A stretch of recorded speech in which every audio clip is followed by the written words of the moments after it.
I am currently deep in the bowels of miniatures game development, and that means a lot of test printing. So 3D printing has become a large part of my life. So when HeyGears reached out and asked if I'd like to test their Reflex RS 3D printer, I obviously said yes.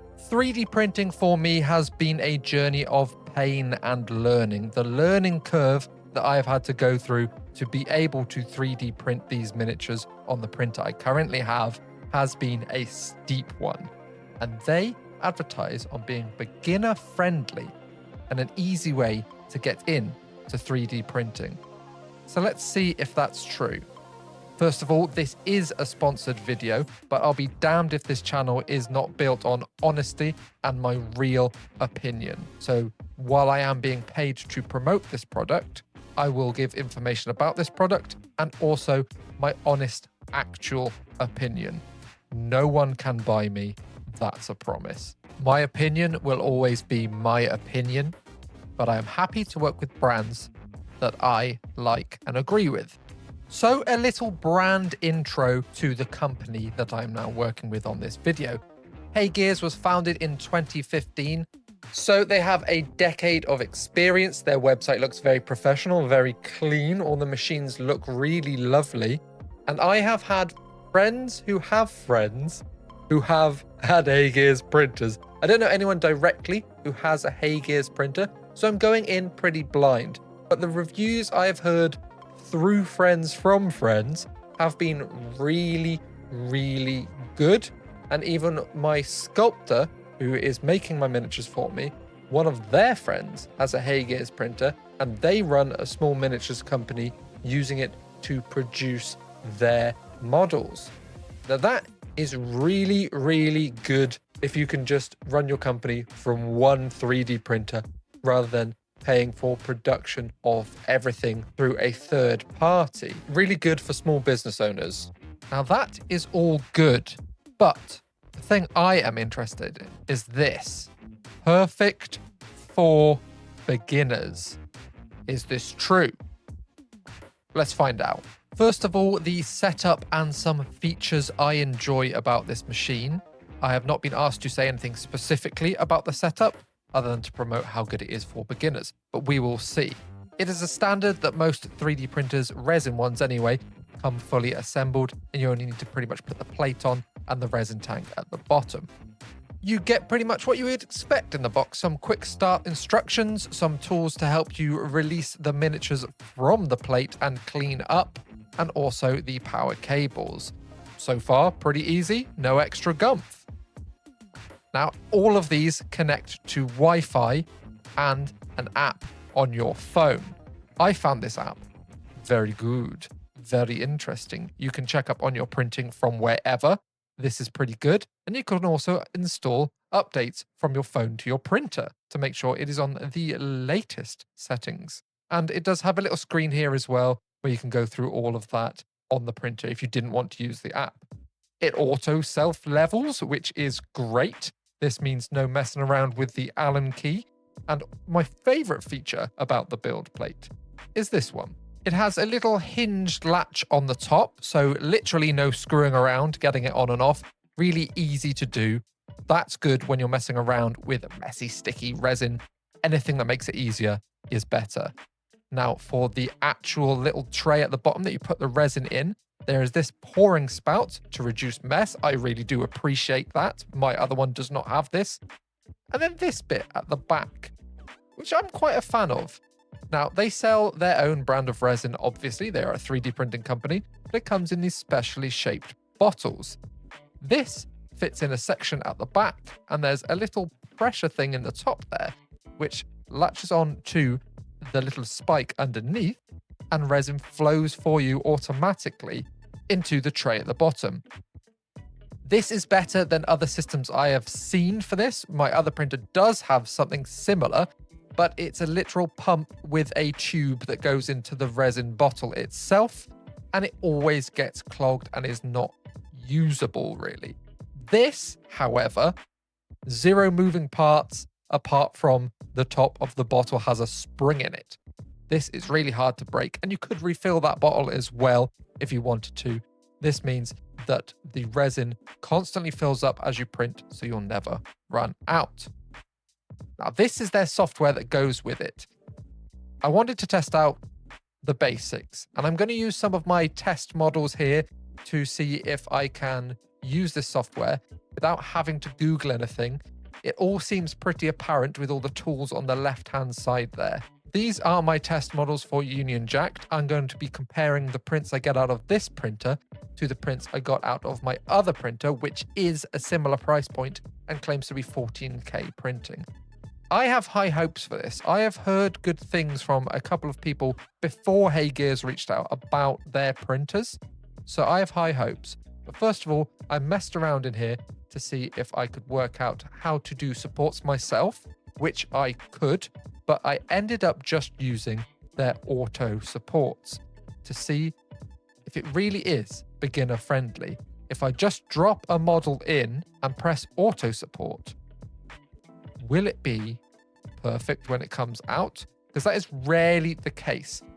My journey through 3D printing has been a lot of failed prints and a lot of pain and wasted time and resin.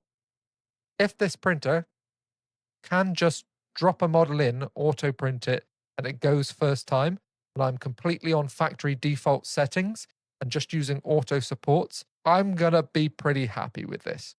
So once I had set them up and did use the auto supports, it was easy click to save this and then export it to the printer. Because the printer is on Wi-Fi, I usually mess around with my old printer with a hard drive, plugging it in and out of the computer and into the printer. None of that with this, just send it across the interwebs. My other printer does have Wi-Fi capabilities. However, my office that I make these videos in and do all my miniature stuff is in the attic. The router is on the ground floor. So it's 2 stories away, and my other 3D printer does not pick up strong enough a signal to send stuff to it. But this one had absolutely no problem. Now for the moment of truth. Little disclosure here. Obviously don't print with the door open. I'm filming this for a YouTube video. You don't do this. As the print plate lowers towards the resin, I was excited to see what this machine could produce. So I left it running overnight and would check back in the morning, and hopefully I would have something to celebrate when this had finished its job. And in the morning, birthed from the resin bath itself, were my miniatures. My very own miniatures that I have had sculpted based on my designs, printed really well, no failures, so the auto supports work. Literally 1-click printing. I have not changed anything. Time to wash them in this rather fancy washer. I do want to say that my other washing and curing station is a 2-in-1. I prefer this. Having a specific machine for each job is better than one that does both. It feels right and it feels better, and also it's time saving. I can be washing while I'm curing. The curing station as well can be heated to help you cure your resin, which is nice. My other one is literally just a bar of UV lights, whereas this little microwave looking contraption is a mirrored box to make sure you get it from all angles, and the heat helps cure the resin too, so everything is done a lot quicker. Now, let's do a comparison. These 2 models were printed on my equal value printer that has had a steep learning curve to get where I am with it. And these 2 models were printed on the Reflex RS from HeyGears. The quality is immediately apparent. If we have a close-up look at these 2, specifically look at the tie, print lines are visible on this one. You can see where it's been 3D printed at the same angle as the other one. There are 0 print lines. The quality on this is unparalleled. And if we look at the detail, especially on the face and hair here of Jericho, the quality of the other printer is like it's a little bit out of focus, makes my eyes feel a little bit funny. And the quality of the one from the HeyGears Reflex RS is better.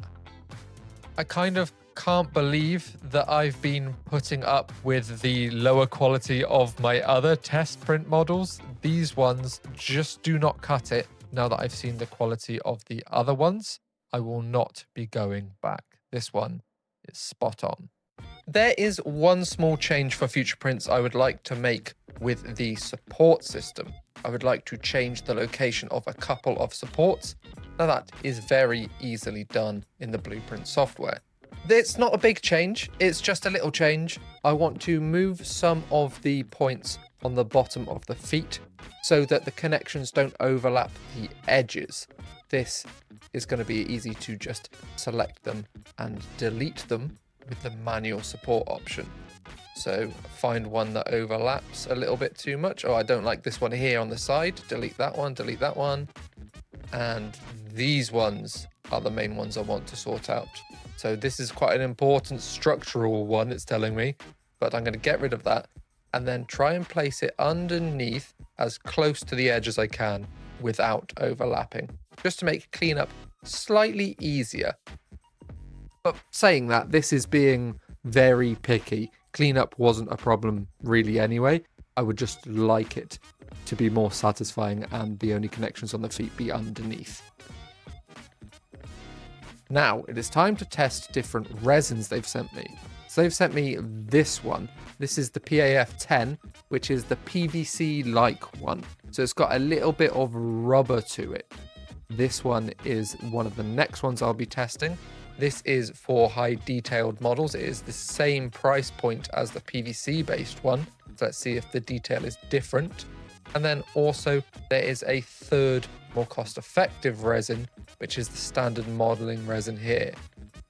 These will be tested with the same prints that I've printed out previously so I can compare them. So let's start with the PAP10, which is the high grade resin for fine modeling detail. And I cleaned up the printer and reset with a batch full of this. And slowly, 2 more mucks appeared out of the muck. And then we'll go ahead with this lovely light purple color on this resin. This is the PAS10, the more cost-effective one, the cheaper one. So again, 2 mucks rose out of the muck, and we are ready to compare the different types of resin you can get for this printer. So as you can see, the supports have a little bobbly structure at the top of where they connect to the rest of the model, which makes it so there is no pitting on the model, rather just little bobbles you can scrape off with a rather dull blade. This is the higher quality fine resin for printing fine detail on miniatures, and it cleaned up pretty much the same as the other resin as well, pretty perfectly once I'd done scraping. This was also the case with the lower cost resin. Now I think the lower cost resin may be the standout one for me here. We'll get into why in a second. All the cleanup on all of the different resins was pretty much as easy as each other. I didn't have a harder time with any of them. I've had no prints fail at all on this new printer, and that is quite rare for me when I get a new bit of kit for it to work perfectly first time.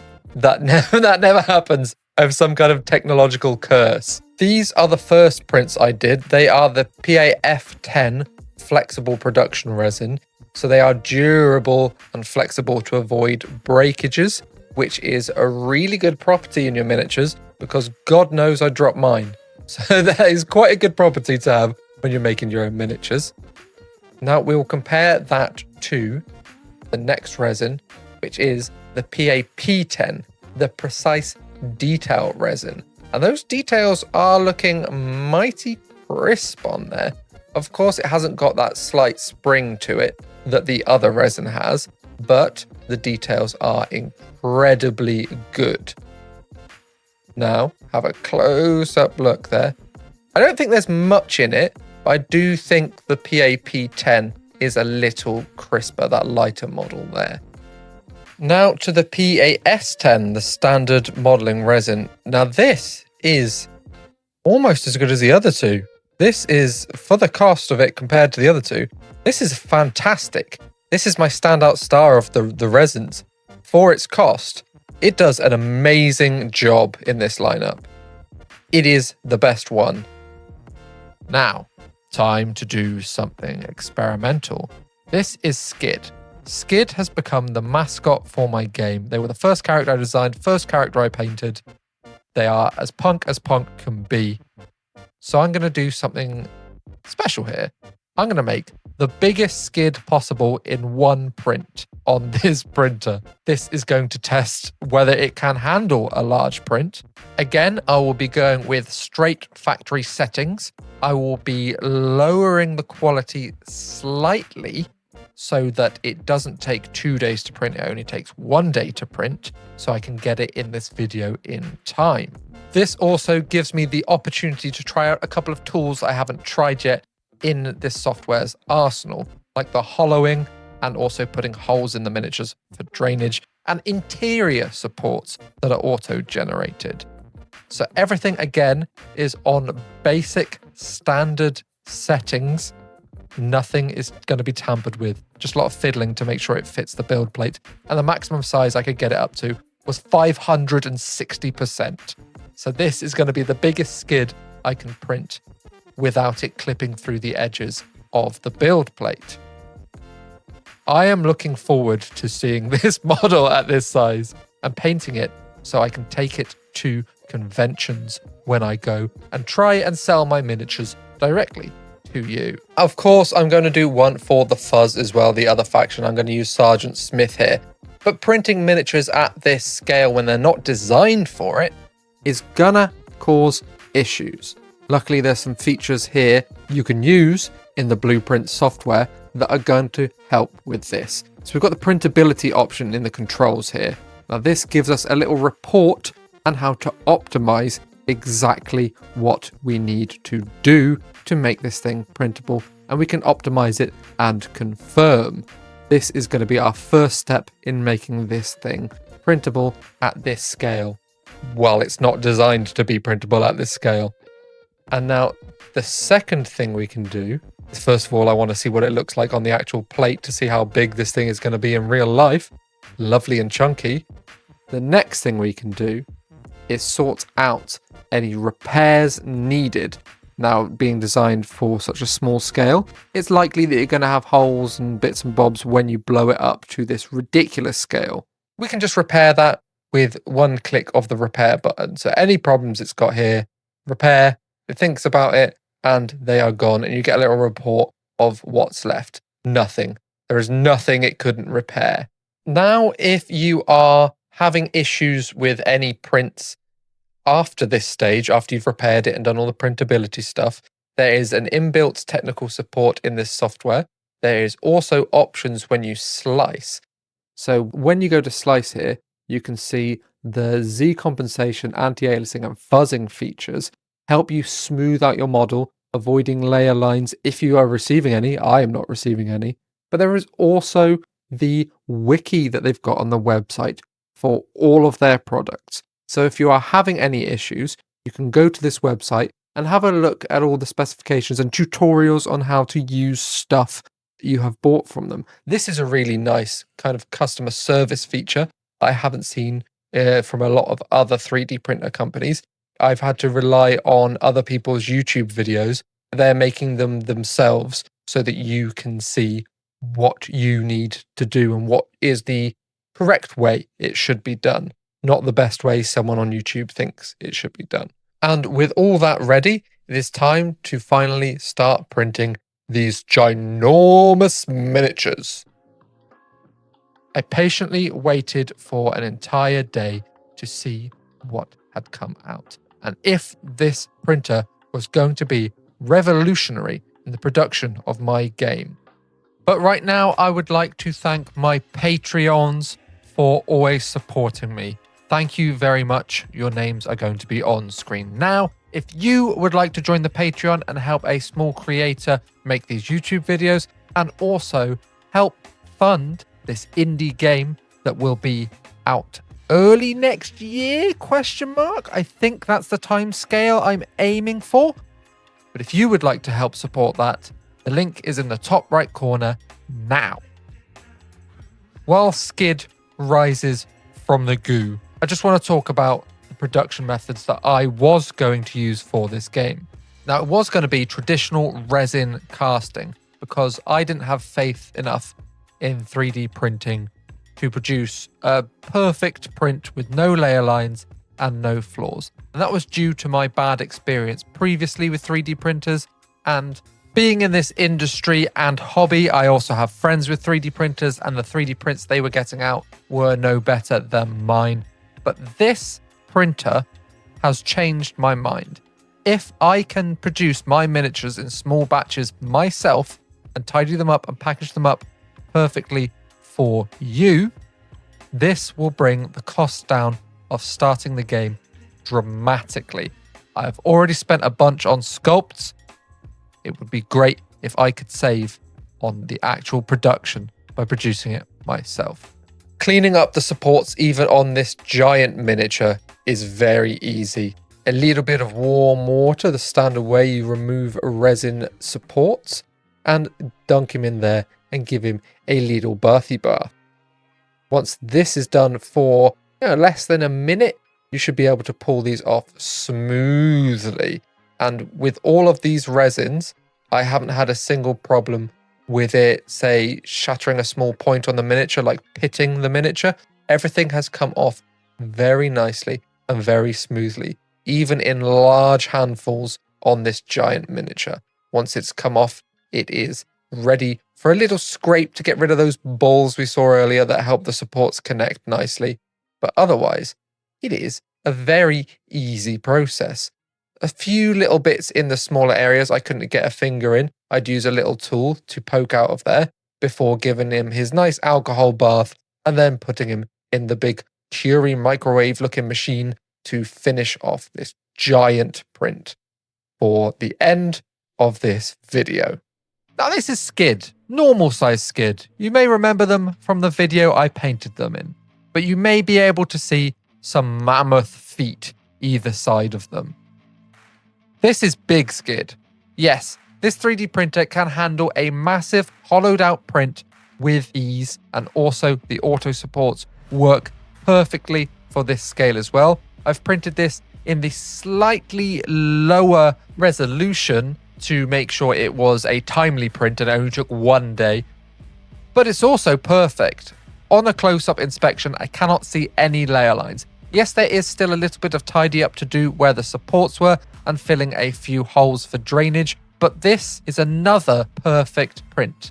I don't usually give products like a score out of 5 or out of 10 in a sponsored video because this is a sponsored video. They have paid me to promote this, but as I said, this is all my own opinion. They haven't given me a script. This is what I think about the product. As a 3D printer, I would say this, out of the ones I've tried, I have 2 other resin printers and an FDM printer. This is the best one, and compared to the others, which are a similar price range, I would give it a 10 out of 10. HeyGears say the Reflex RS is for traditional craft enthusiasts, model enthusiasts, and non-professional users seeking easy yet stable high-quality prints. I think this is true. This is a fantastic bit of kit. The RS starts at $649 with 4 bottles of water-washable resin for $99. That's the lowest barrier of entry for the HeyGears system. I think it is well worth the money. Anyways, thank you for watching my review. Remember to like and subscribe, and I'll see you next time, kids. Peace!